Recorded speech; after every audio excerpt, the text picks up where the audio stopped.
Hello everyone, welcome you all at Lokesh sir unlimited study zone. चलिए आगे की आज स्टडी स्टार्ट करते हैं। तो सबसे पहले देखिए हमारे पास क्या है। हम सबसे पहले कल तक हमने पढ़ लिया था कि रदरफोर्ड मॉडल, और उसके बाद हम देखा था हमने कि रदरफोर्ड मॉडल के फेलियर क्या थे।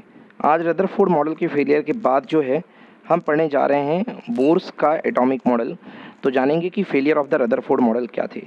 देखिए, फेलियर ऑफ रदरफोर्ड मॉडल मैंने कल आपको बताया था कि सबसे पहले loss of energy is not explained, मतलब कि जो मैक्सवेल की थ्योरी थी उसको मैक्सवेल की थ्योरी तो तब तक सही हो चुकी थी, बट उसके बारे में वेरिफिकेशन नहीं दे पाए थे कौन, रदरफोर्ड साहब। तो ये पहला लॉस था। दूसरा, hydrogen spectrum is not clarified, मतलब जो हाइड्रोजन स्पेक्ट्रम हुआ करता था उसको क्लैरिफाई नहीं कर पाए थे कि हाइड्रोजन मतलब हाइड्रोजन की गैस को लेकर के जो स्पेक्ट्रम निकाला गया था, तो ये क्लियर नहीं कर पाए थे रदरफोर्ड साहब कि उसका जो स्पेक्ट्रम है वो आपको डिस्क्रीट स्पेक्ट्रम क्यों मिल रहा था, है ना। तो ये बात नहीं बता पाए थे रदरफोर्ड जी। इस वजह से ये जो चीज़ें थी ये गड़बड़ हो गई थी। ओके, मतलब यहाँ पर ये जो कॉज बना था ये इसकी फेलियर का रीज़न बना था। ये जो फेलियर का रीज़न बन गया था किसके मॉडल का, रदरफोर्ड के मॉडल का। अब आइए पढ़ते हैं हम सबसे वो साइंटिस्ट जिसने आइंस्टाइन को चैलेंज किया था, वो साइंटिस्ट नील्स बोर। तो नील्स बोर का एटॉमिक मॉडल हम पढ़ने वाले हैं। तो देखिए, नील्स बोर एटॉमिक मॉडल है ना, तो लिखा हुआ है Bohr's atomic model, the man who challenge Einstein. Einstein को नील्स बोर ने जो है वो चैलेंज किया था। ओके, देखिए क्या है एटम। नील्स बोर ने क्या है, atom has a centre called nucleus as said by Rutherford. तो जो बात रदरफोर्ड ने कही थी वही बात इन्होंने भी, नील्स बोर ने भी कही कि भाई एटम के पास जो होता है वो सेंटर होता है, और उस सेंटर को आप क्या बोलते हैं, उस सेंटर को आप जो है वो बुला करते हैं न्यूक्लियस। ओके, तो ये बात तो पहले भी सही थी, बिल्कुल कोई दिक्कत नहीं है इसमें। Second, electron revolves only in fix circular orbit. तो ये देखिए फिक्स्ड सर्कुलर ऑर्बिट, याद रखिएगा। रदरफोर्ड ने क्या करता है कि इलेक्ट्रॉन जहाँ मर्जी हो वहाँ चक्कर लगाता, उसने बोला था चक्कर लगाता है, कहीं भी लगा सकता चक्कर। बट रदरफोर्ड ने, इसने नील्स बोर ने बताया कि जो इलेक्ट्रॉन होते हैं वो फिक्स सर्कुलर ऑर्बिट में चक्कर लगाते हैं विद फिक्स्ड एनर्जी, मतलब ऑर्बिट भी फिक्स है और एनर्जी भी फिक्स है एंड फिक्स वेलोसिटी, और वेलोसिटी भी फिक्स है। तो भाई तीन बातें यहाँ पे हैं। क्या क्या बातें हैं, fixed circular orbit with fixed energy and with fixed velocity. Velocity नहीं कहना चाहिए यहाँ पे, स्पीड कहना चाहिए एक्चुअली। ओके, तो इसको स्पीड कर लेना आप, दिस इज स्पीड। तो यहाँ पे स्पीड होगा। तो ये जो इलेक्ट्रॉन्स हैं ये चक्कर लगाया करते हैं। आइए देखते हैं, ये देखिए ये अपने पास है न्यूक्लियस। न्यूक्लियस के चारों तरफ जो हैं इलेक्ट्रॉन्स, ये न्यूक्लियस हो गया, ये इलेक्ट्रॉन यहाँ चक्कर लगा रहा है। देखो फिक्स रेडियस है और फिक्स ये ऑर्बिट है। अगली की रेडियस और बड़ी है, उसका ऑर्बिट ये आपको दिखाई दे रहा है। इस तरीके से मतलब न्यूक्लियस के चारों तरफ फिक्स रेडियस में, ये नहीं कि इलेक्ट्रॉन अभी यहाँ मूव कर रहा है फिर थोड़ी देर बाद थोड़ा और आगे आ जाए, फिर थोड़ी देर बाद थोड़ा और आगे निकल जाए। No no no no, fix radius है। जो रेडियस ऑर्बिट दिए गए हैं उन्हीं में होगा। जैसे मान लो ये, इसको आप मान लो अंदर वाले को मान लो 1 और बाहर वाले को मान लो 2, तो या तो चक्कर 1 में ही लगाएगा या 2 में लगाएगा। 1 और 2 के बीच में कोई ऑर्बिट नहीं है, 1 और 2 के बीच में कहीं पे भी वो चक्कर नहीं लगा सकता है। ओके, ये थी जो बताई थी बात किसने, नील्स बोर ने। नेक्स्ट बात करते हैं क्वांटाइजेशन कंडीशन। अब देखिए जो जितना मैंने पढ़ाया अभी से कुछ निकल करके आ रहा है, that is called quantization condition. Quantization condition क्या होती है, electron revolves only in those circular orbit for which angular momentum is integral multiple of h/2 पाई। तो नील्स बोर ने बहुत इंपॉर्टेंट कंडीशन बताई। उनका कहना था कि इलेक्ट्रॉन केवल उन्हीं ऑर्बिट में घूम सकते हैं जिनमें जिनमें उस ऑर्बिट में का angular momentum, electron revolves in only circular orbit in which the angular momentum of electron is integral multiple of h/2 पाई। मतलब इलेक्ट्रॉन केवल उसी ऑर्बिट में घूम सकते हैं जिसमें in which the angular momentum, जिस शेल में इलेक्ट्रॉन का एंगुलर मोमेंटम h/2 पाई का इंटीग्रल हो, मतलब इंटीग्रल वैल्यू मतलब h/2 पाई का integral multiple, that is L में भी, मतलब जो एंगुलर मोमेंटम होगा वो क्या होगा, आइदर h/2 पाई या 2h/2 पाई या 3h/2 पाई या 4h/2 पाई। ये जो इंटीग्रल मल्टीपल ऑफ h/2 पाई होगा, कौन एंगुलर मोमेंटम, h/2 पाई का इंटीग्रल मल्टीपल। तो भाई ये भी हो गया।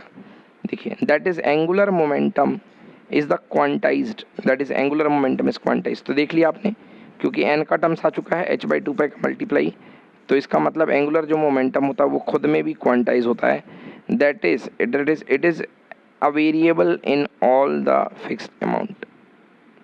मतलब कि ये जो होता है अवेलेबल, सॉरी मैंने कुछ गलत बोल दिया, available, it is available in fixed amount, मतलब कि जो एंगुलर मोमेंटम होता है वो फिक्स्ड अमाउंट में आपको रिसीव होगा। ऐसा नहीं कि उसमें जितना आप चाहें उस अमाउंट में आप उसको प्राप्त कर सकें, नहीं, एंगुलर मोमेंटम फिक्स्ड अमाउंट में प्राप्त होगा।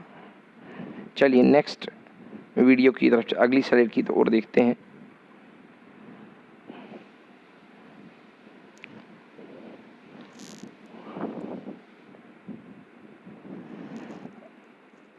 ओके, क्वांटाइजेशन कंडीशन हमने पढ़ ली, ये भी हो गया है।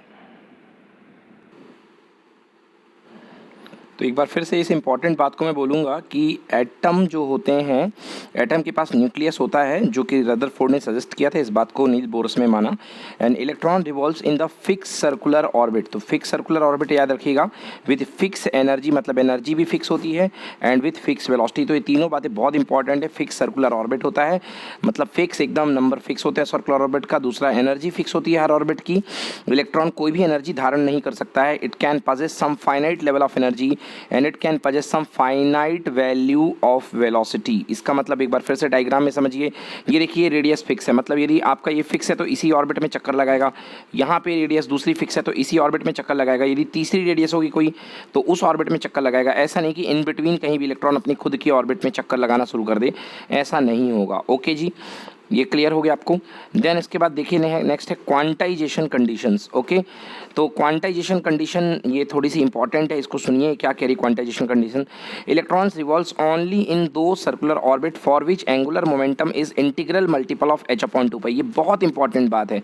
ये कह रही है कि इलेक्ट्रॉन केवल उसी सर्कुलर ऑर्बिट में रिवॉल्व करेगा जहां पर एंगुलर जो मोमेंटम होगा इलेक्ट्रॉन का, रोटेटिंग इलेक्ट्रॉन का जो एंगुलर मोमेंटम होगा, that will be integral multiple किसका, h/2π का। किसका इंटीग्रल मल्टीपल होगा, h/2π का इंटीग्रल मल्टीपल होगा। ये दे रहा है, मतलब कि h/2π का इंटीग्रल मल्टीपल मतलब एंगुलर मोमेंटम जिसको हम L से शो करते हैं। ओके, ज़्यादा डिटेल इसकी फिजिक्स में दे पाऊंगा मैं। तो L में भी h/2π यानी 1h/2π और 2h/2π या 3h/2π। Likewise it may be NH/2π, it can anything can be NH/2π। Okay, तो ये क्लियर हो गया आपको। So angular momentum is quantize, that is it is available in fix amount. तो यहाँ पे ये भी समझ में आ रहा है कि जो एंगुलर मोमेंटम होता है वो क्वांटाइज्ड होता है। क्वांटाइज मतलब एंगुलर मोमेंटम, इलेक्ट्रॉन उन्हीं ऑर्बिट्स में चक्कर लगाएगा जिनके लिए एंगुलर मोमेंटम जो होगा फिक्स अमाउंट में होगा, क्वांटाइज्ड होगा। मतलब इलेक्ट्रॉन की चक्कर लगाने के पहले एंगुलर मोमेंटम की क्वांटाइजेशन की होना, क्वांटाइज होना नीड जरूरी है। थोड़ा इसको डिटेल में पढ़िए, थोड़ा सा टिपिकल थ्योरी है। ओके, चलिए तो दोस्तों ये तो हो गया अपने पास एंगुलर मोमेंटम वाली बात। अब देखिए थोड़ा सा बात कर लेते हैं हम एंगुलर मोमेंटम की। ये देखिए, we can write L = NH/2π। क्या एन क्या है, इंटीजर है। हम लिख सकते हैं कि हम यहाँ पे लिख सकते हैं कि जो अपने पास L होता है, L मतलब angular momentum, angular momentum = n times of h/2π, n times of h/2π। ये हम लिख सकते हैं, एक second. Okay, so L = n times of h/2π। ये होता है where n is the integer. अब n की वैल्यू 1 यदि पुट करेंगे तो किसके करस्पॉन्डिंग एंगुलर मोमेंटम आएगा, k शेल के करस्पॉन्डिंग। अगर n = 2 पुट करेंगे यानी सेकेंड ऑर्बिट, तो L शेल कहलाता है, सेकेंड ऑर्बिट के करस्पॉन्डिंग एंगुलर मोमेंटम आएगा। n = 3 पुट करेंगे तो m शेल के करस्पॉन्डिंग एंगुलर मोमेंटम आएगा, और n = 4 पुट करने पर n शेल के ऊपर एंगुलर मोमेंटम आएगा। ओके, क्वेश्चन लेते हैं, एक बढ़िया सा बहुत ही सरल सा क्वेश्चन लेते हैं। What is the orbital angular momentum of electron in fourth orbit. तो फोर्थ ऑर्बिट साफ साफ दिख रहा है भाई, यहाँ पे फोर्थ ऑर्बिट की बात कर रहा। फोर्थ ऑर्बिट मतलब क्या होगा, n = 4 होगा। तो जस्ट L = NH/2π होगा। n की जगह 4 रख दीजिए तो आंसर आ जाएगा 4h/2π, दैट्स इट। चलिए एंगुलर मोमेंटम के बारे में थोड़ी सी आपको बात बता दूं। What is angular momentum? Angular momentum is the moment of linear momentum. अब ये फिजिक्स की बात है, इसको रट लीजिए थोड़े समय के लिए अभी की। It is the moment of linear momentum. तो एल इक्वल्स टू मोमेंटम क्या होता है? आर, और किसी का मोमेंट क्या होता है? पी होता है जी। P equals to mass into velocity. मैं लिख देता हूँ momentum P equals to mass into velocity, ये हुआ करता है मोमेंटम। और अगर किसी भी चीज़ का आपको यदि किसी भी चीज़ का मोमेंट निकालना है तो उसके साथ आप आर का मल्टीप्लाई कर दीजिए। Okay so I have written here it is the moment of momentum. ये मोमेंट होता है किसका? मोमेंटम का। मोमेंटम मतलब लीनियर मोमेंटम या पी, उसका मोमेंटम होता है। तो कैसे करेंगे? देखिए सॉल्व इसको जी। पी की जगह एम वी रख दीजिए, ये देखिए आपके पास। तो एल इक्वल्स टू कितना हो जाएगा? R cross M V. V vector quantity होती है, तो आर क्रॉस एम वी अपन ने यहाँ पे लिख दिया जिससे आपको समझ में आए, आर क्रॉस एम वी। अब देखिए एल इक्वल्स टू हो जाएगा, जिसको ब्रेक कर दीजिए, R M V sine theta. बच्चों ये वेक्टर क्वांटिटी है। एक और वेक्टर हालांकि आता है एन कैप। एन कैप जो होता है वो एक्चुअली राइट हैंड रूल से उसकी डायरेक्शन दी जाती है। जैसे कि मान लीजिए अब ये पार्टिकल इसमें इस तरीके से घूम रहा है, तो बच्चा जल्दी बताओ क्या है? एंटी क्लॉकवाइज है। एंटी क्लॉकवाइज में जो एंगुलर मोमेंटम की डायरेक्शन होगी वो ऊपर की तरफ आएगी, अपवर्ड। कितने आएगी? अपवर्ड। तो अपवर्ड को किससे शो करते हैं? डॉट से। तो ज़्यादा लोड मतलब, मैं फिजिक्स नहीं पढ़ा रहा हूँ, यहाँ पे केमिस्ट्री चल रही है ना। तो यहाँ पे एल इक्वल्स टू हो जाएगा कितना? R M V dot N cap. N cap लगा दिया मैंने, ये लगा दिया देखिए M R M V sine theta dot N cap. Sine theta देखिए होगा क्या?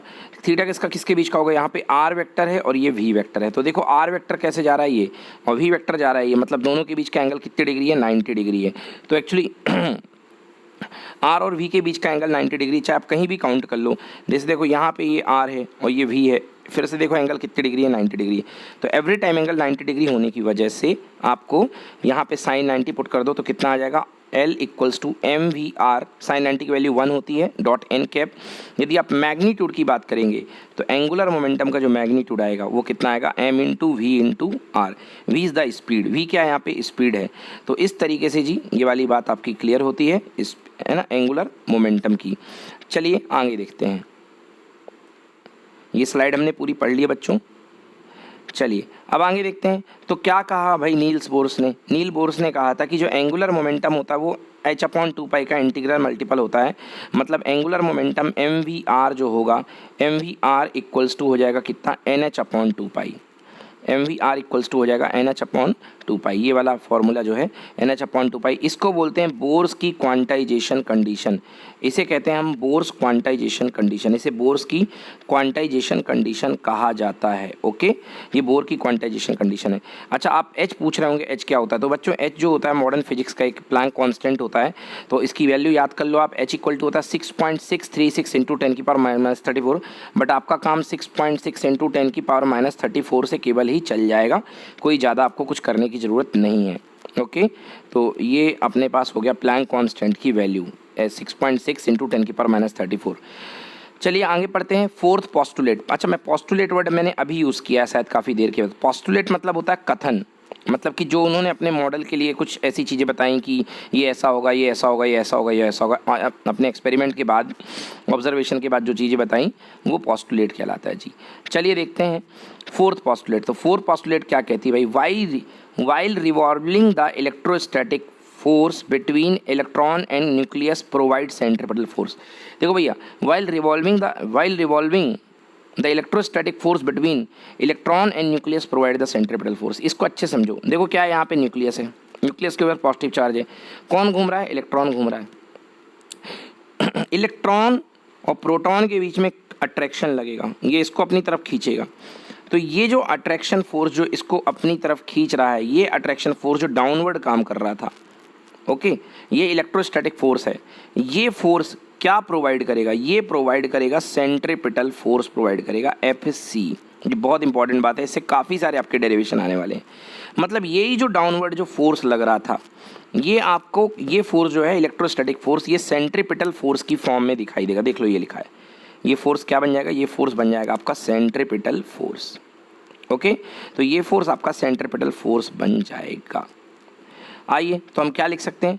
हम लिख सकते हैं कि दिस टाइम पे FE इक्वल्स टू FC। मतलब इलेक्ट्रोस्टैटिक फोर्स जो है वो किसको, इलेक्ट्रोस्टैटिक फोर्स क्या प्रोवाइड करेगा? सेंट्रीपिटल फोर्स प्रोवाइड करेगा। Electrostatic force equals to centripetal force. चलिए अब देखिए, इलेक्ट्रोस्टैटिक फोर्स अगर आप पढ़ना चाहते हैं तो आपको कूलॉम्स लॉ की जानकारी होनी चाहिए। कूलॉम्स लॉ क्या कहता है? कूलम्ब्स लॉ कहता है आपके पास कि यदि आपके पास दो चार्ज आपको दिखाई दे रहे हैं यहाँ पे, two charges are here Q1 and Q2, okay, तो इनके बीच में लगने वाला इलेक्ट्रोस्टैटिक जो फोर्स होता है that is equal to 1/4πε0 Q1 Q2 upon r²। ये होता है इनके बीच में लगने वाला electrostatic force 1/4πε0 into Q1 Q2 upon r²। r क्या होती है? दोनों चार्जेस के बीच की दूरी हुआ करती है, दैट इज r जो होती है दोनों चार्जेस के बीच की दूरी हुआ करती है।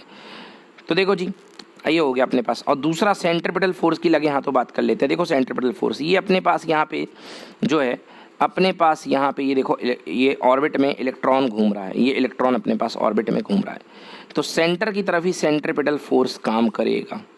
ओके, तो अगर और इलेक्ट्रॉन की स्पीड भी है, वेलोसिटी तो बदलती जाएगी ना, स्पीड फिक्स रहेगी। वेलोसिटी इस पॉइंट पर यहाँ है, इस पॉइंट पर यहाँ है, इस पॉइंट पर यहाँ है, वेलोसिटी तो लगातार बदलती जाएगी बट स्पीड फिक्स रहेगी। तो ये जो सेंट्रीपिटल फोर्स बनेगा ये क्या बनेगा? ये बनता है mv²/r। इसको याद कर लो, mv²/r।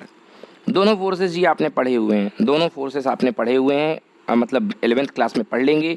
अच्छा, दोनों फोर्सेस इक्वल होंगे क्योंकि सेंट्रीपिटल फोर्स को प्रोवाइड करने वाला कौन है? इलेक्ट्रोस्टैटिक फोर्स ही प्रोवाइड करेगा। तो हम लिख सकते हैं Fe = Fc, यानी कि electrostatic force equal to centripetal force. Now अब देखो यार, अगर मान लो हाइड्रोजन है तो हाइड्रोजन के पे कितना प्रोटॉन होगा? 1 प्रोटॉन होगा। अगर हीलियम है तो इसके सेंटर में कितने प्रोटॉन होंगे? 2 प्रोटॉन। अगर कार्बन है तो कितने प्रोटॉन होंगे? 6 प्रोटॉन होंगे। तो अगर कोई नॉर्मल एटॉमिक नंबर आप जेड मानते हो तो सेंटर पे कितना चार्ज होता है न्यूक्लियस पे? जेड इलेक्ट्रॉन का चार्ज होता है, क्योंकि जेड तो नंबर हो गए उसके, और हर जितने नंबर ऑफ प्रोटॉन का चार्ज भी कितना होता है? ई। तो टोटल चार्ज कितना हो जाएगा? ZE। टोटल न्यूक्लियर चार्ज कितना हो जाएगा? ZE, वो भी पॉजिटिव में। ओके, सो चलिए अब देखिए फॉर्मूला लगा देंगे हम। Electrostatic force equals to centripetal force, electrostatic force equals to 1/4πε0। बाहर वाला चार्ज क्या है? इलेक्ट्रॉन है QE multiplied by ZE upon r², E into ZE upon r²। देखो फिर से बता देता हूँ, EZE कहाँ से आया? ये जो E है, ये बाहर जो इलेक्ट्रॉन बैठा हुआ है ये उसका चार्ज है, इसका ये यहाँ का है। और ZE किसका बनेगा? ये जो सेंटर पे बैठा हुआ है ये इसका चार्ज है ZE। तो दोनों के बीच में जो फोर्स लग रहा है वो हम निकाल रहे हैं। देखिए, तो 1/4πε0 E into ZE upon r² equal to centripetal force कितना होता है? mv²/r। चलो इसको सॉल्व कर लो। देखो ZE से मल्टीप्लाई हो जाएगा, ZE² upon r² equal to mv²/r। बच्चों ये बहुत ही काम का डेरिवेशन है, अभी आपकी ज़िंदगी बनाएगा डेरिवेशन। आप इसको अच्छे से याद कर लो, संभाल के रख लो, अभी काम में आएगा। वैसे मैंने यहाँ पे दे दिया है, कोई ना, इसको भी देख सकते हो आप, ठीक है ना। चलो जी आगे बात करते हैं। फिफ्थ पोस्टुलेट की बात करते हैं।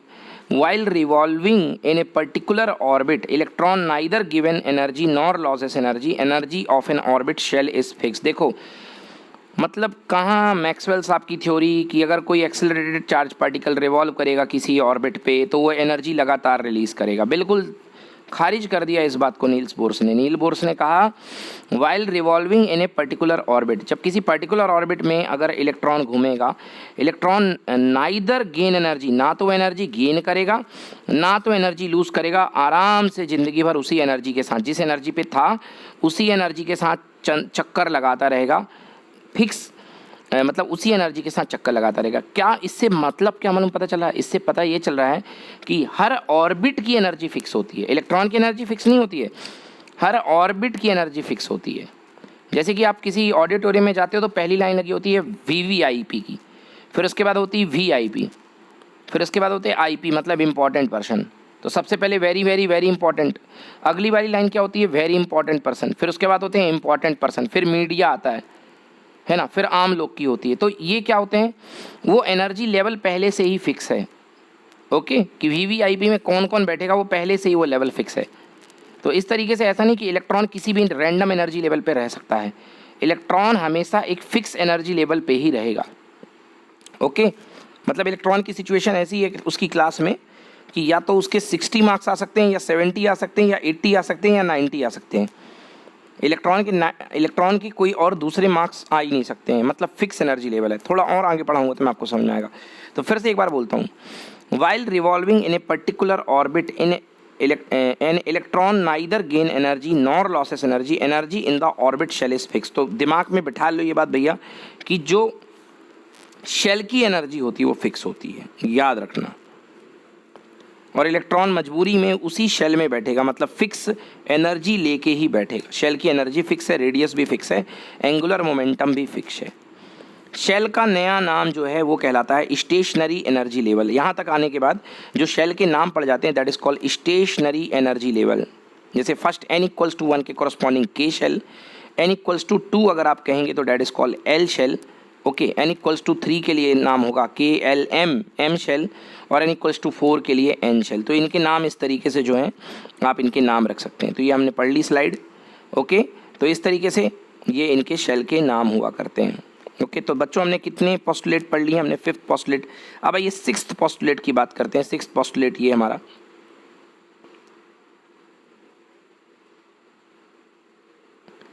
This one is the 6th postulate. चलिए 6th पोस्टुलेट क्या कह रहा है बच्चों? 6th पोस्टुलेट का मैं आपको अभी केवल यहाँ पे नाम बता रहा हूँ, केवल मतलब ऐसे थोड़ा सा डिस्कस कर रहा हूँ, बट मेन एलेबोरेट में इसको थोड़ी देर के बाद करूँगा क्योंकि मैं कुछ कैलकुलेशंस करने जा रहा हूँ अभी आपको, जो मैंने सिखाया उस पर क्वेश्चन।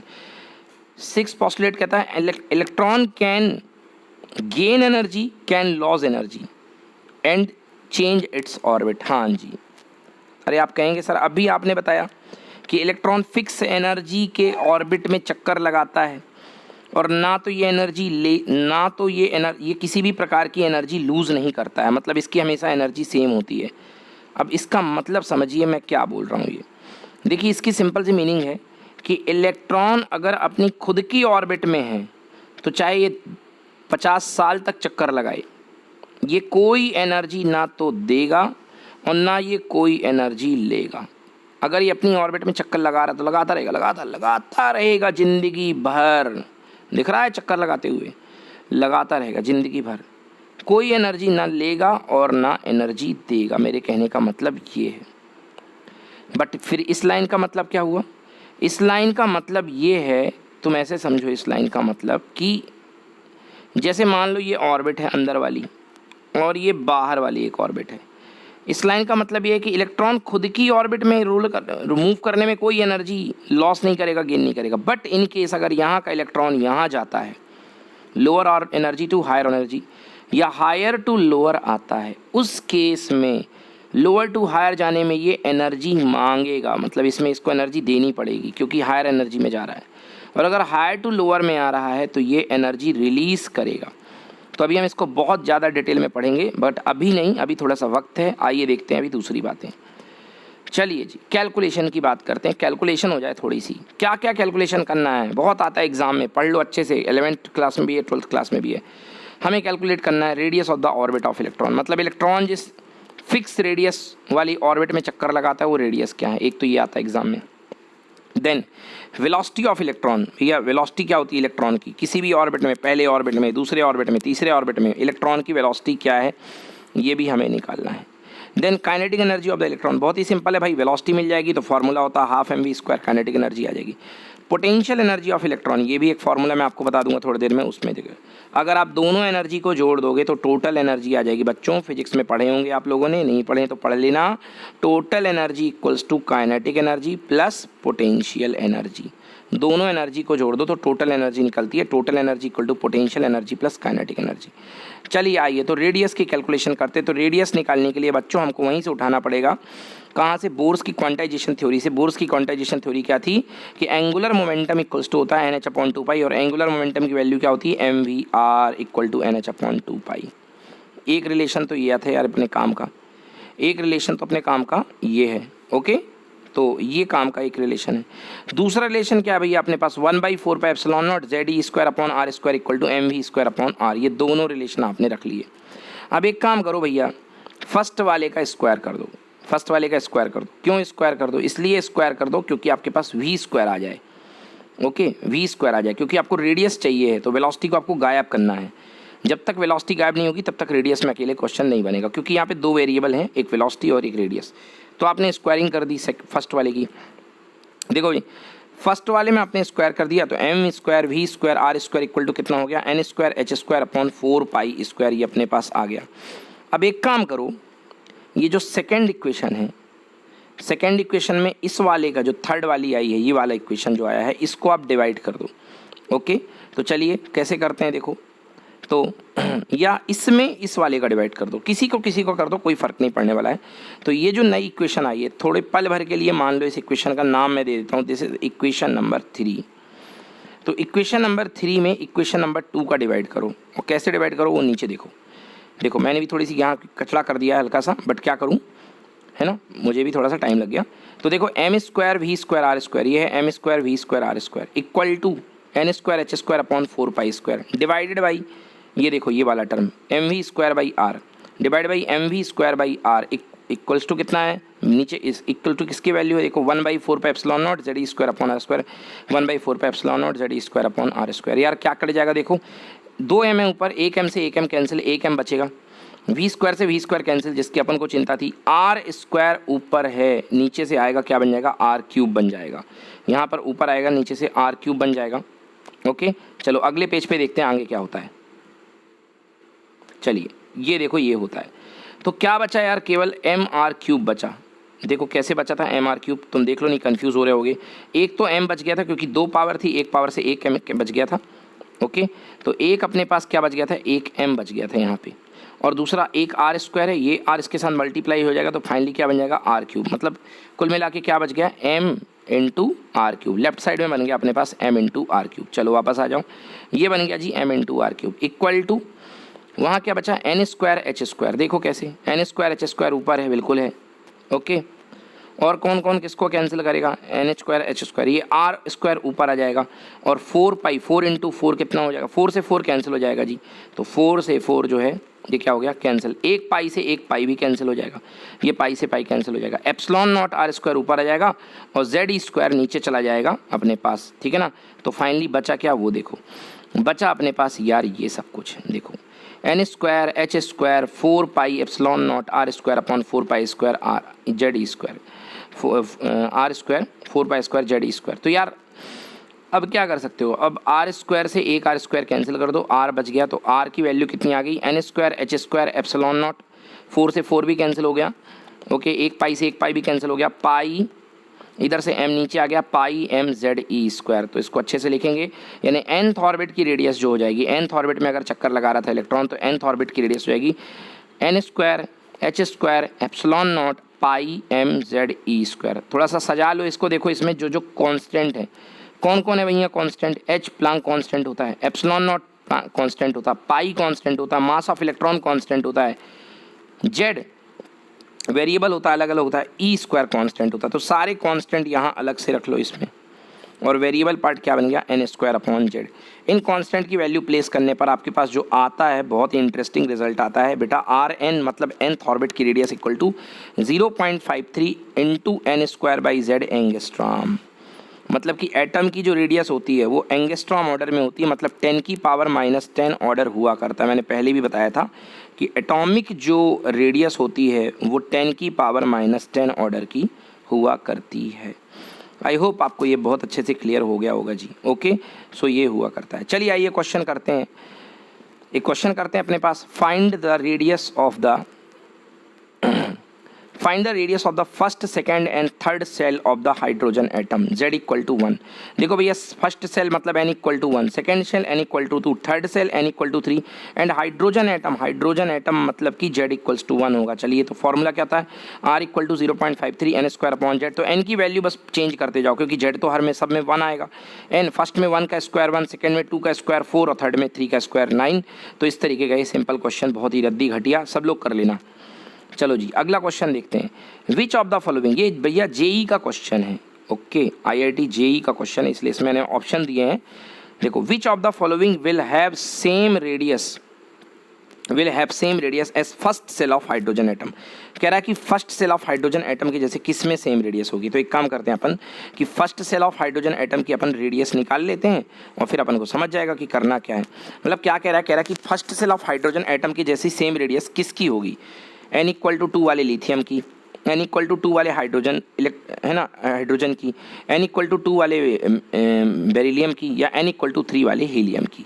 चलिए आइए देखते हैं यार। ओके देखो यार अपन रेडियस निकालते हैं, radius of the first hydrogen shell. तो radius of the first hydrogen shell 0.53 n square by zed, 0.53 1 orbit, first orbit कह रहा है ना, फर्स्ट हाइड्रोजन शेल, और जेड कितना होता है 1, तो कितनी आ गई आंसर 0.53।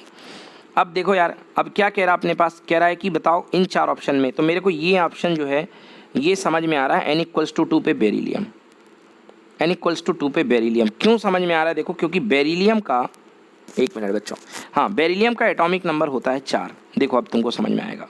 बेरिलियम के लिए फॉर्मूला क्या होता है 0.53 n का स्क्वायर अपॉन जेड, तो z=4, और यहाँ 2 का स्क्वायर आ जाएगा, तो 2 से 4 कैंसिल, तो आंसर कितना आ गया 0.43। मतलब कि बेरिलियम के सेकेंड ऑर्बिट के इलेक्ट्रॉन की रेडियस और हीलियम के, सॉरी हाइड्रोजन के फर्स्ट ऑर्बिट के इलेक्ट्रॉन की रेडियस जो होती है वो सेम हुआ करती है। आ गई समझ में ना, क्लियर हो गया। मतलब हाइड्रोजन के फर्स्ट ऑर्बिट के रेडियस जो होती है वो हीलियम के, सॉरी बेरिलियम के सेकेंड ऑर्बिट के इलेक्ट्रॉन के इक्वल हुआ करती है। ओके, ये हो गया, तो दोनों सेम हो गया है। चलिए अब देखिए एक बात मैं आपको नोट कर दूं कि Bohr's model is valid only for single electron species. याद ये बात नोट कर लो, ये बहुत ही इंपॉर्टेंट है। मतलब जो बोर का मॉडल है वो केवल सिंगल इलेक्ट्रॉन स्पीसीज पे ही अप्लाई होता है। जैसे हाइड्रोजन 1 इलेक्ट्रॉन है, कोई दिक्कत नहीं है। हीलियम में 2 इलेक्ट्रॉन होते हैं, तो ये किस पे अप्लाई होगा He+ पे। लिथियम में 3 इलेक्ट्रॉन होते हैं, इसलिए किस पे अप्लाई होगा Li++ पे या Li+2 पे। बेरिलियम में 4 इलेक्ट्रॉन होते हैं, इसलिए किस पे अप्लाई होगा Be+3 पे अप्लाई होगा। ओके, तो ये सिंगल स्पीसीज का मॉडल है। चलिए जी अगले डेरिवेशन पे आ जाते हैं, velocity of electron in the particular orbit, यानी हम वेलोसिटी निकालेंगे इलेक्ट्रॉन की, वो भी किसी पर्टिकुलर ऑर्बिट पर। तो कैसे निकालेंगे भैया, देखो वेलोसिटी के लिए अभी पढ़ा था अपन ने, फर्स्ट डेरिवेशन क्या था, mvr=nh/2π, mvr=nh/2π ये होता है। तो mvr की वैल्यू पता चल चुकी है यार, r की वैल्यू क्या होती है n²h²ε0/πm/ze²। ये वैल्यू पुट कर दो। अब जो जो कट रहा काट दो, देखो 2 n थे, 1 n कट गया, मैं भी करते जाऊँ, तुमको मज़ा आएगा। देखो यहाँ 2 n थे, तो 1 n से 1 n कैंसिल हो गया, 2 h थे, 1 h से 1 h कैंसिल हो गया, 1 पाई था, 1 पाई से 1 पाई कैंसिल हो गया, बच गया 2, तो 2 नीचे आ गया। अब बाकी को उड़ा दो इस तरफ, तो देखो z ऊपर चला गया, यहाँ e² ऊपर चला गया, तो क्या बन गया ZE² अपॉन, यहाँ का 2 तो था ही, यहाँ से नीचे कौन कौन आ गया, ε0 नीचे आ गया, तो ε0 नीचे आ गया, 1 h नीचे आ गया, तो ये h भी नीचे आ गया, तो क्या बच गया 2h ε0 इंटू 1 n भी नीचे आ गया, तो 1 n भी नीचे आएगा, बहुत कचड़ा हो गया, वापस देखो, तो ये 2h ε0 इंटू n। तो भैया ये बन गई अपने पास velocity of the electron in nth orbit. मतलब nth ऑर्बिट में भ्रमण करते हुए इलेक्ट्रॉन की रफ्तार क्या होगी। वैसे इसको स्पीड बोला करो, क्योंकि वेलोसिटी तो पल पल बदलती है, बट स्पीड हमेशा कांस्टेंट रहती है। आ गई जी समझ में, ये तो आ गई इसकी स्पीड। ओके, चलिए जी बड़ी अच्छी बात है, हमने स्पीड का भी डेरिवेशन आपके सामने निकाल लिया, हम बहुत खुश हैं, ज़िंदगी खुशहाल चल रही है। ठीक है बच्चों, चलिए तो ये nth ऑर्बिट की वेलोसिटी आ गई, ये आई है nth ऑर्बिट की वेलोसिटी। क्या कर रहा हूँ, थोड़ा सजा रहा हूँ डेरिवेशन को। ये देखो ZE², देखो यहाँ ध्यान से देखो जाए तो यहाँ पे वेरिएबल कौन है, केवल वेरिएबल यहाँ पे z है और n है, मतलब z और n।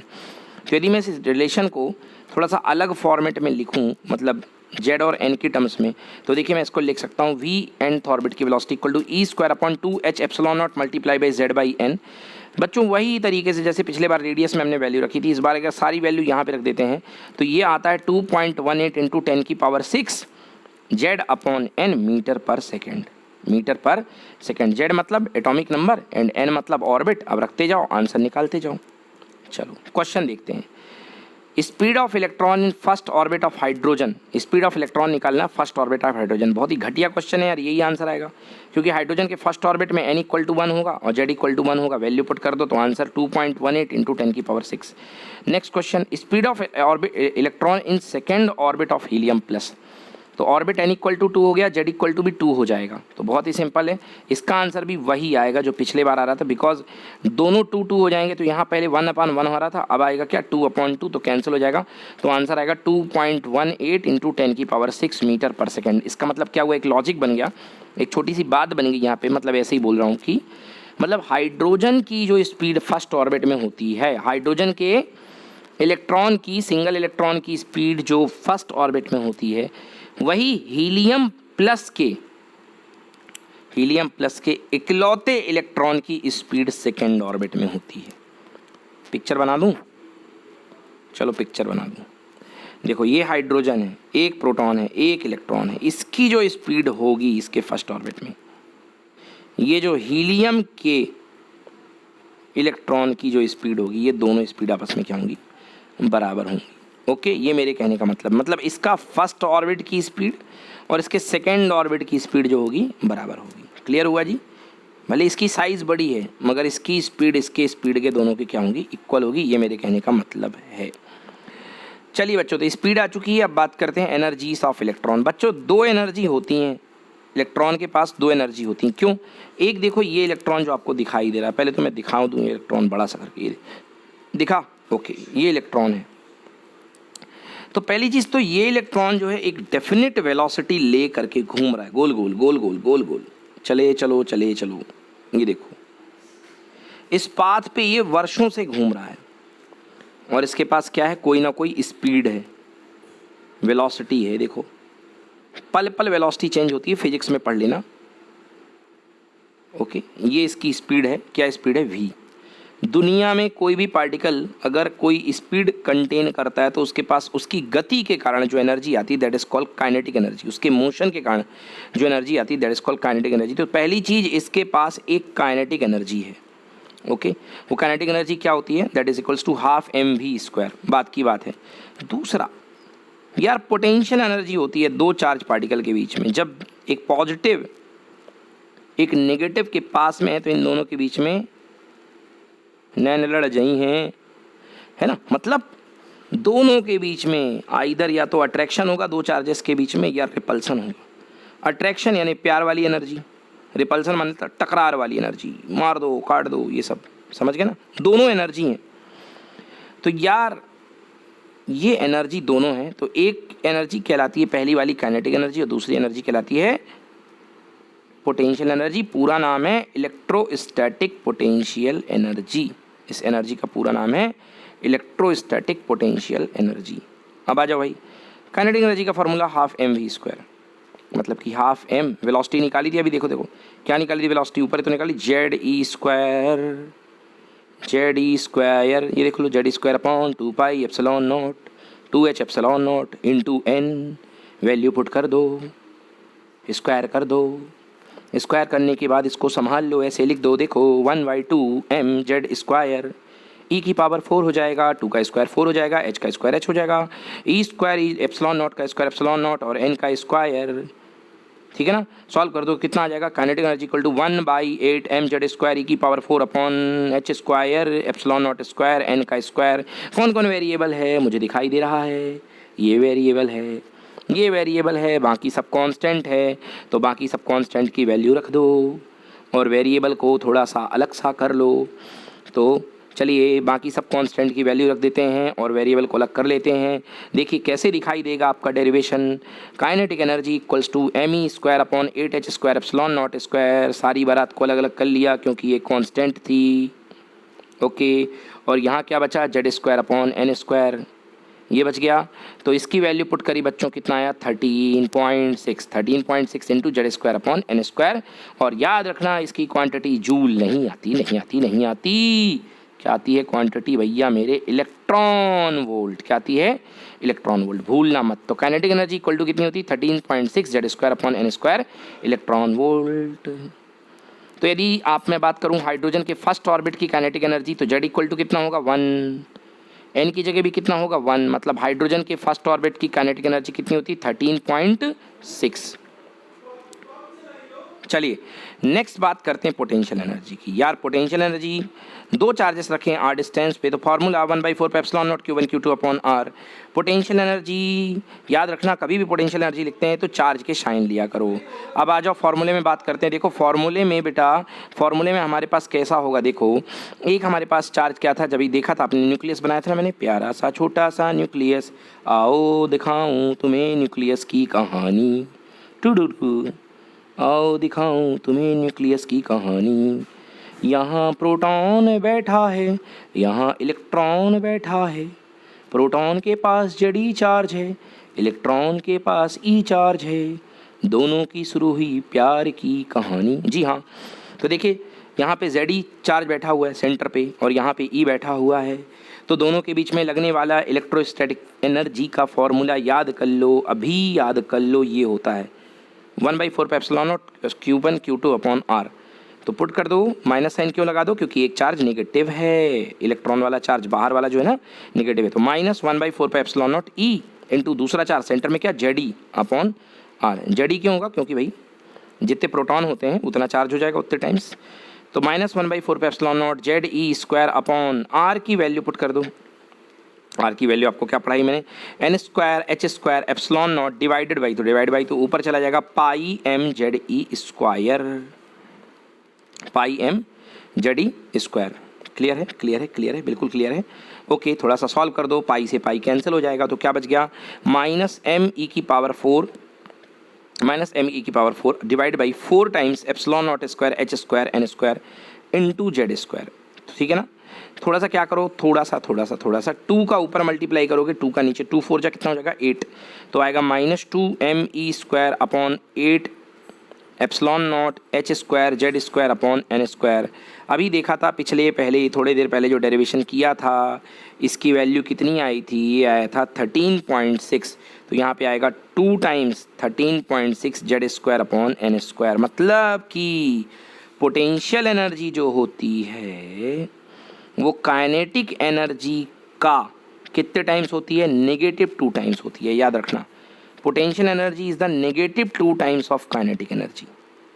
ठीक है ना, देखो वहाँ पे क्या आ रहा था, वहाँ पे आ रहा था 13.6 Z² अपॉन n², याद है तुम्हारी तो कॉपी में लिखा होगा ना, ये लिखा, चलो ये देख लो 13.6 Z² अपॉन n²। अब यहाँ पे क्या आ रहा है यार, यहाँ पे -2 आ रहा है, मतलब पोटेंशियल एनर्जी काइनेटिक एनर्जी का -2 टाइम्स है, -2 टाइम्स है। ओके, चलो तो टोटल एनर्जी मतलब ज़्यादा बड़ी कौन है, ज़्यादा बड़ी पोटेंशियल एनर्जी है, मतलब अट्रैक्शन वाला पुलिंग ज़्यादा है ना काइनेटिक के दम से, तो पोटेंशियल एनर्जी ज़्यादा बड़ी है। ठीक है ना, कितनी है, -2 टाइम्स, -2 गुनी। तो चलो टोटल एनर्जी की बात कर ले, तो टोटल एनर्जी जोड़ दो दोनों को, बहुत ही सिंपल है, potential plus kinetic, -2 13.6 Z² upon n², 13.6 Z² upon n², add कर दो, तो क्या हो जाएगा -2, एक बार ही बचेगा, आंसर आएगा क्या, नेगेटिव में आएगा आंसर, नेगेटिव में आएगा, ये देखो आंसर, टुक टुक टुक टुक टुक टुक टुक टुक, ये आ गया answer. Total answer equals to -13.6 Z² upon n²। Sir total energy negative क्यों आ रही है, सर बताइए सर। हाँ बता रहा हूँ बच्चों, टोटल एनर्जी निगेटिव का मतलब आ रहा है कि इलेक्ट्रॉन न्यूक्लियस की गुलामी ज़िंदगी भर करता रहेगा, उसके अट्रैक्शन से बंधा रहेगा, घूमता रहेगा ज़िंदगी भर, कभी उसको छोड़ के नहीं जाएगा। अगर आप चाहते हैं उसको छोड़ के जाए तो ठीक इतनी ही एनर्जी, मतलब कितनी, +13.6 और Z² अपॉन n² नाम की इतनी एनर्जी आप दे दीजिए। किसको दे दीजिए, इस इलेक्ट्रॉन को जो बाहर चक्कर लगा रहा है, मतलब जैसे ये ऑर्बिट है, ये चक्कर लगा रहा है, तो ये नेगेटिव की वजह से चक्कर लगा रहा है, इतनी नेगेटिव की वजह से, ठीक अपोजिट एनर्जी, इतनी पॉजिटिव एनर्जी आप इसको कहीं से दे दीजिए, तो वो पॉजिटिव एनर्जी इस नेगेटिव एनर्जी से जुड़ जाएगी और टोटल एनर्जी क्या हो जाएगी, 0। और इलेक्ट्रॉन की टोटल एनर्जी 0 मतलब वो हो गया मुक्त, फ्री हो गया, वो क्या हो गया, फ्री हो जाएगा। ओके, तो जितनी एनर्जी देनी पड़ती है उस एनर्जी देने के बाद इलेक्ट्रॉन निकल जाता है, और इलेक्ट्रॉन के निकलने से क्या होता है सर, क्या होता है, इलेक्ट्रॉन के निकलने को बोलते हैं आयोनाइजेशन। क्या बोलते हैं बच्चों, आयोनाइजेशन। तो जितनी एनर्जी आप दोगे इलेक्ट्रॉन को निकालने के लिए, कितनी दोगे, जस्ट इतनी ही, बट पॉजिटिव में इतनी ही दोगे, बट किस में दोगे, पॉजिटिव अमाउंट में दोगे, मतलब +13.6 Z² अपॉन n² एनर्जी आप दोगे, बट पॉजिटिव सेंस में दोगे। तो ये जो एनर्जी कहलाएगी, ये कहलाएगी आपकी ionisation energy, because this energy is required to fetch out the electron from its outer orbit, okay, outer most orbit. तो यार ये हो गया अपने पास टोटल एनर्जी का काम पूरा। चलिए आइए बात करते हैं total energy of electron in nth shell of hydrogen atom. Hydrogen atom के nth सेल में टोटल एनर्जी निकाल लेते हैं, बहुत ही सिंपल है यार। हाइड्रोजन एटम में तो Z = 1 होगा। अब n की वैल्यू 1 रखते जाओ, 2 रखते जाओ, 3 रखते जाओ, 4 रखते जाओ, तो n = 1 में टोटल एनर्जी कितनी आ गई, -13.6 इलेक्ट्रॉन वोल्ट। n = 2 रखोगे यहाँ 4 हो जाएगा, मतलब -3.4। क्या हो गई एनर्जी, बढ़ गई, देख लो बढ़ गई, सर ये तो छोटी हो रही है, अरे छोटी हो रही है बट निगेटिव में छोटी होना मतलब बढ़ना। 3 शेल पे जाओ यानी इक्वल टू 3, थर्ड ऑर्बिट में -1.51 इलेक्ट्रॉन वोल्ट, फोर्थ में जाओ कितना हो जाएगी -0.85 इलेक्ट्रॉन वोल्ट। तो आपको साफ दिख रहा है कि आउटर मोस्ट ऑर्बिट में जाने पर इलेक्ट्रिक एनर्जी जो है वो बढ़ती जाती, बाहर जाने पर एनर्जी बढ़ रही है। एंड फाइनली अगर इलेक्ट्रॉन की एनर्जी आप इतना बाहर ले जाते हो कि ज़ीरो कर लेते हो, कितनी हो गई, ज़ीरो हो गई, तो वो इलेक्ट्रॉन फ्री हो जाएगा। वो इलेक्ट्रॉन क्या हो जाएगा यार, फ्री हो जाएगा, बाहर भाग जाएगा। ओके, मतलब इन्फिनिटी पर, प्रैक्टिकली इन्फिनिटी, क्योंकि n equals to infinity put कर दो, ये तो रखो n equals to infinity, something upon infinity equal to कितना हो जाएगा, जीरो। मतलब कि मतलब कि n maximum energy of the electron जो होगी वो n इक्वल्स टू इन्फिनिटी पे होगी, मैक्सिमम। क्यों सर, क्योंकि ये एनर्जी लगातार बढ़ रही है, निगेटिव से जा रही है पॉजिटिव की तरफ शिफ्ट होने की कोशिश कर रही है, निगेटिव छोटा होता जा रहा है। ओके, तो ये एनर्जी कब तक जाएगी, जीरो तक जाएगी, n इक्वल्स टू इन्फिनिटी पर। मतलब n इक्वल्स टू इन्फिनिटी पर energy of the electron is zero. और यहाँ पे आप बोलेंगे सर क्या हो गया, आयनाइजेशन हो गया सर, आयनाइजेशन मतलब इलेक्ट्रॉन अपनी ऑर्बिट को छोड़ के बाहर भाग गया है। ओके, तो ये आयनाइजेशन हो गया, बिल्कुल हो गया, बिल्कुल हो गया। चलिए, अब मैंने आपको पोस्टुलेट 6 पे रोक दिया था, मैंने कहा था बच्चों मैं आपको पोस्टुलेट 6 बाद में पढ़ाऊंगा। अब वक्त आ गया है पोस्टुलेट 6 पढ़ाने का, तो चलो बच्चों पोस्टुलेट 6 पढ़ाता हूँ। पोस्टुलेट 6 कहती है electron can accept energy and can lose energy. हाँ, अरे भैया अपनी ऑर्बिट में चलते हुए इलेक्ट्रॉन एक्सेप्ट नहीं करेगा, लूज नहीं करेगा, बट दूसरे के घर में जाएगा, चाहे ऊपर वाले पड़ोसी के घर में आए या नीचे वाले पड़ोसी के घर में आए। ऊपर वाले पड़ोसी के घर में जाएगा तो इलेक्ट्रॉन एनर्जी खाएगा, और अगर नीचे वाले पड़ोसी घर में आएगा तो इलेक्ट्रॉन एनर्जी लूज करेगा। समझ गए ना? तो पढ़ते हैं इसको कैसे लिखेंगे। If an electron except energy it's jumps to the higher energy level, that is called excitation of electron, and if an electron loses the energy it recedes back to the lower energy level, और it is called de excitation of electron. चलो आ जाओ देखते हैं इसको थोड़ा सा मन लगा के। यार ये ऑर्बिट है अपने हाइड्रोजन एटम की। हाइड्रोजन एटम के फर्स्ट लेवल में एनर्जी कितनी होती है, -13.6। सेकेंड लेवल की एनर्जी कितनी होती है यार, -3.4। थर्ड लेवल में कितनी होती है, -1.51। फोर्थ लेवल में कितनी होती है, -0.5। अब तुम ऐसे समझो, अगर तुम चाहते हो कि 13.6 से -3.4 पे पहुँचे, तो जितना एनर्जी का गैप है ठीक उतने एनर्जी का गैप आपको देना पड़ेगा। ओके, उतने एनर्जी का। अगर उससे ज़्यादा होगा तो कुछ नहीं होने वाला है, अगर उससे कम एनर्जी आपने दी तो कुछ नहीं होने वाला है, इलेक्ट्रॉन वहीं का वहीं चक्कर लगाना पड़ेगा। मतलब यदि आपको 13.6 माइनस से अगर आपको -3.4 पे जाना है, तो आपको उसी अमाउंट की एनर्जी, जितने का गैप बन रहा है उतनी ही देनी पड़ेगी। ज़्यादा दोगे तो भी कुछ नहीं होगा, कम दोगे तो भी कुछ नहीं होगा। समझ गए ना? अगर यहाँ से आपको इस फर्स्ट ऑर्बिट से आपको यदि थर्ड ऑर्बिट में जाना है तो उतने ही गैप आपको देना पड़ेगा जितने की रिक्वायरमेंट है। चलो इसको आगे डिस्कस करते हैं बढ़िया तरीके से। चलो देखो, एन इलेक्ट्रॉन गेन्स और loses only those energy which are equal to the difference of the two energy level. जी हाँ, केवल उन्हीं एनर्जी का लेन देन होगा जो डिफरेंस ऑफ द लेवल के इक्वल होंगे, बस और कुछ नहीं। ठीक ना? जैसे मान लो मैंने अपनी क्लास में रूल लगा दिया, रूल मैंने ये लगा दिया कि 2 स्टूडेंट हैं, कोई भी मतलब क्लास में मेरे 4 बेंचेस लगी हुई हैं, 4 रो है मेरी क्लास में, एक रो 1 है, एक रो 2 है। तुम समझो, डायग्राम से समझाता हूँ मैं आपको। एक रो 1 है, एक रो 2 है, एक रो 3 है, एक रो 4 है। यार मज़ा नहीं आ रहा, कलर थोड़ा सा शार्प कर लेता हूँ मैं। शार्प कौन सा, ये कर लेता हूँ, ब्लू। ब्लू में आएगा मज़ा? हाँ आ रहा मज़ा। तो देखो, मान लो मेरी क्लास में 4 बेंचेस हैं। ओके, तो अगर मेरी क्लास में 4 बेंचेस हैं, मान लो ये रो नंबर 1 है, ये रो नंबर 2 है, ये रो नंबर 3 है, ये रो नंबर 4 है। ओके, मैंने कहा ये 20 है नंबर, 20 मार्क्स वाले बच्चे पीछे बैठेंगे, 40 मार्क्स वाले यहाँ बैठेंगे, 60 मार्क्स वाले यहाँ बैठेंगे, और 70 मार्क्स वाले यहाँ बैठेंगे, 70 वाले सबसे ऊपर बैठेंगे, आगे बैठेंगे। इसका मतलब यदि 40 वाले को 60 वाले में पहुँचना है तो कितने का गैप कवर करना पड़ेगा यार, 20 का ही कवर करना पड़ेगा। अगर उसने 25 ले आए हैं तो कुछ नहीं होगा। हाँ, अगर उसके 30 ले आए हैं तो यहाँ का 20 और यहाँ का 10, वो डायरेक्टली यहाँ पे कूद सकता है। बट यदि उसके 15 आए हैं तो कुछ होगा क्या? नो। अगर वो 15 मार्क्स की एनर्जी लेके आना चाह रहा आगे तो कहीं नहीं आएगा, क्योंकि इंटरमीडिएट एनर्जी लेवल एग्जिस्ट नहीं करते हैं कि बीच में कोई ऐसी जगह आ जाए कि बच्चा बोरा बिछा के बैठ जाए, नहीं नहीं नहीं, ऐसा नहीं हो सकता है, क्योंकि बीच में कोई एनर्जी लेवल एग्जिस्ट नहीं करती है, आइदर ग्राउंड और हायर स्टेट में एग्जिस्ट करेगी। चलो बच्चों, अब बात करते हैं उसी विषय की जहाँ पर बैंड बज गई थी सेकेंड पॉइंट में, एटॉमिक स्पेक्ट्रम की बात करते हैं। एटॉमिक स्पेक्ट्रम क्या है भैया? एटॉमिक स्पेक्ट्रम मैंने आपको बताया था एटॉमिक स्पेक्ट्रम क्या होता है। एक वेसल ले लो, वेसल जानते हो ना? हाँ वेसल, उसमें हाइड्रोजन गैस भर लो या दूसरा कोई एटम रख लो, सोडियम का चेक करना है, कुछ भी रख लो, हाइड्रोजन का एग्जाम्पल मैंने दिया क्योंकि बेस्ट है, और उसमें से वाइट लाइट आप भेजो, जान दो सफ़ेद लाइट, क्योंकि 7 कलर होते हैं। अब जब 7 कलर में से जब यहाँ पर आप उसके निकलते हुए कलर का स्पेक्ट्रम देखोगे तो आपको 7 के 7 कलर नहीं दिखाई देंगे इस लाइट के, आपको या तो रेड कलर दिखाई देगा, येलो दिखाई देगा, ऑरेंज दिखाई देगा, बाकी के कलर गायब हो गए। तो ऐसा यदि कभी होता है तो बनने वाले स्पेक्ट्रम को बोलते हैं डिस्क्रीट स्पेक्ट्रम। क्या बोलते हैं? डिस्क्रीट स्पेक्ट्रम, या इसी को बोलते हैं लाइन स्पेक्ट्रम। क्या बोलते हैं? लाइन स्पेक्ट्रम, या इसी को बोलते हैं डिस्क्रीट स्पेक्ट्रम या लाइन स्पेक्ट्रम। बंधु, तो टोटल पूरे कलर नहीं मिले। अब सवाल होता है क्यों नहीं मिले टोटल कलर? तो अब तुम ये समझो टोटल कलर क्यों नहीं मिले। यार इलेक्ट्रॉन जो होता है ना, वो एनर्जी, आपको अभी भी मैंने बताई कि इलेक्ट्रॉन जो होता है वो एनर्जी गेन करता है। इलेक्ट्रॉन जो हुआ करता है एनर्जी क्या करता है? गेन करता है। ओके, अब तुम इस डायग्राम को थोड़ा ऐसे समझो, मैं तुमको क्लियर करता हूँ।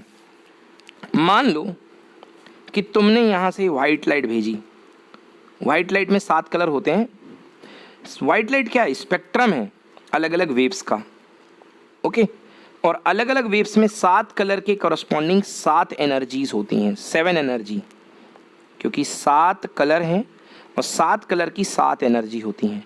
अब मान लो इलेक्ट्रॉन यहाँ बैठा था, यहाँ बैठा था। अब वो इलेक्ट्रॉन यहाँ बैठा था, उसे कूदना था कहाँ? यहाँ बाहर आउटर सेल में इसकी, या और कूदना था। तो क्या होगा? 7 लाइट तो गुजरेंगी, बट मैंने आपको बताया कि केवल निश्चित एनर्जी ही एक्सेप्ट करेगा, fix amount of energy it can take to excite, to be excite. तो क्या ये 7 के 7 एनर्जी लेवल्स ले लेगा क्या? नो, नहीं लेगा। जो इसके काम का होगा वो ले लेगा। अब जो इसके काम का होगा 7 कलर में, तो वो कलर तो इसने यूज़ कर लिया। कहाँ यूज़ कर लिया?